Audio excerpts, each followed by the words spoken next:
এই ভিডিও দেখে হিরো আলমের শরীরে দাউ দাউ করে আগুন জ্বলতেছে। এটা কি ভাবা যায়? কখনোই না, কারণ হিরো আলমের বউ তো সে এখন আর নাই।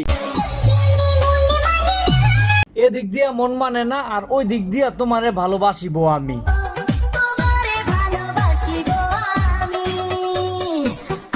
চলছে কন্ডিশনে প্রেম।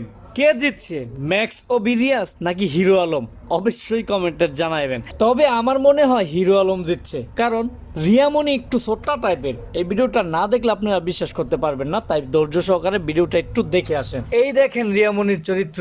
তো এই ভিডিওটা দেখার পরে অনেকে কমেন্টে গিয়ে লিখতেছে যে এইবার হিরো আলমের শরীর দিয়ে আগুন জ্বলবে, কিন্তু না, এমনটা হয়নি। রিয়ামণি যদি হিরো আলমের সাথে থাকতো তাহলে হিরো আলমের জীবনটা তেজপাতা হয়ে যেত, যার কারণে হিরো আলম বুঝতে পারে আর হিরো আলম রিয়ামণিকে ছেড়ে দেয়।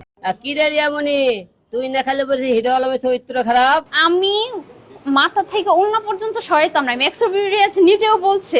হে গাইস, কি অবস্থা সবার? সবাই কেমন আছো? আশা করছি সকলেই ভালো আছো। তো আল্লাহর রহমতে আমিও ভালো আছি। তো আজকে টাইটেল এবং থাম্বনেল দেখে অবশ্যই বুঝতে পেরে গেছেন যে আমি কাদেরকে আজকে আইকাওয়ালা বাস দিতে যাচ্ছি। তবে চলছে কন্ডিশনে প্রেম, আর কার সাথে কাকে মানাইছে কাকে মানাইছে না অবশ্যই সেটাও আমাদেরকে জানায় যাবেন। তবে এরা কিন্তু কেউ কাউকে বিয়ে করেনি, মজা কিন্তু ঠিকই নিচ্ছে। এখন বলতে পারেন যে কিভাবে মজা নিচ্ছে।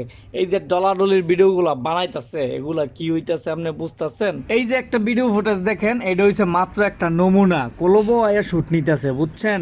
আবার নিজের দাবি করে অনেস্ট, সে নাকি মাথা থেকে কাপড়ই সরাইছে না, বুঝছেন? আর হিরো আলমের কথা কি বলবো, হিরো আলম অনেক মিশুক। হিরো আলমের সাথে যদি আপনি না মিশেন তাহলে বুঝতে পারবেন না, ছেলে হোক বা মেয়ে, তাকে কোলে নিয়ে বসাইবে।